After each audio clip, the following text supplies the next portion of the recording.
ভারত বাংলাদেশ সম্পর্কে জুলাই বা জুলাই ২৪-এর আন্দোলনের পরে ভারত এবং বাংলাদেশের, ভারতে বিশেষ করে আমি বলব, তারা বাংলাদেশের উপর এক ধরনের আস্থাহীনতায় ভুগছে।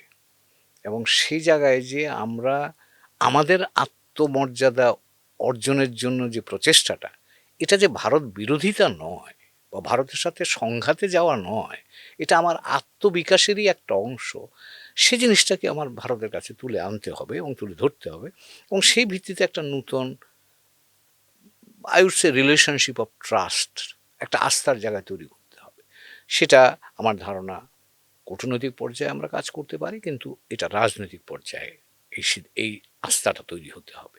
এবং সেটা আমার আত্মমর্যাদা, আমি বলবো যে কোনো ধরনের স্যাক্রিফাইস না করেও কিন্তু আমার পক্ষে করা সম্ভব বলে আমি মনে করি।